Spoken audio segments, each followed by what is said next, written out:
দীর্ঘ ৭ বছরে শেষ হয়নি নতুন হাসপাতালের নির্মাণ কাজ। অভিযোগ উঠেছে ঠিকাদার ও কর্মকর্তাদের গাফিলতির কারণে নরসিংদীতে ২৫০ শয্যা হাসপাতালের নতুন ভবনটি এখনো তৈরি হয়নি। ফলে আধুনিক চিকিৎসা সেবা থেকে বঞ্চিত হচ্ছে এ জেলার প্রায় ২৫ লাখ মানুষ।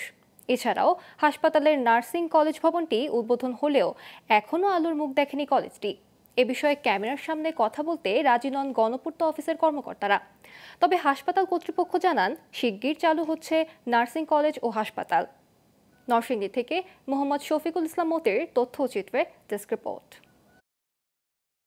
নরসিংদীবাসীর দীর্ঘদিনের দাবির পরিপ্রেক্ষিতে প্রায় ২৫ লাখ মানুষ চিকিৎসা সেবার মান উন্নত ও নিশ্চিতে ২০১৮ সালে অক্টোবরে গণপূর্ত অফিস নরসিংদীর তত্ত্বাবধানে ৪,৩৮,০০,০০০ টাকা ব্যয়ে ২৫০ শয্যা বিশিষ্ট জেলা হাসপাতালের ভবনের নির্মাণের কাজ শুরু করে ঠিকাদারি প্রতিষ্ঠান। ২০২০ সালে কাজ শেষ হওয়ার কথা থাকলেও কর্মকর্তা ও ঠিকাদারি প্রতিষ্ঠানের গাফিলতির কারণে আজও শেষ হয়নি নতুন ভবন নির্মাণের কাজ। এছাড়াও ১ বছর আগে নার্সিং কলেজ ভবনটি উদ্বোধন হলেও চালু হয়নি কলেজটি। ধীর গতিতে কাজ করায় ঠিকাদারি প্রতিষ্ঠান ও নরসিংদী গণপূর্ত অফিসের কর্মকর্তাদের দায়ী করছেন সাধারণ মানুষ। ২০১৮ সালে এই নার্সিং কলেজের কাজটা শুরু করেছে, এখনো কাজটা শেষ হয় নাই। এটা যদি দ্রুত শেষ হতো তাহলে ডাক্তার বাড়তো, নার্স বাড়তো, রোগীদের অনেক সেবার সুবিধাটা পেতো আর কি। কোনো ডাক্তার দেখাইতে পারতেছি না, প্রচন্ড গরম, ডাক্তার নিয়মিত থাকে না এই জায়গায়। ওইখানে যদি চালু হয় বা আপনাদের রোগীর চাপটা কমবে, আর মানুষের সেবা ভালো পাবে, ভালো ডাক্তার আসবে। মালামাল নাই দিকে এই যে কাজ বন্ধ।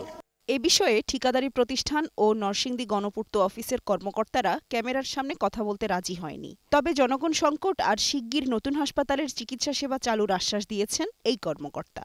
মন্ত্রণালয় এবং নার্সিং অধিদপ্তর থেকে সরেজমিনে ভিজিট করেছেন।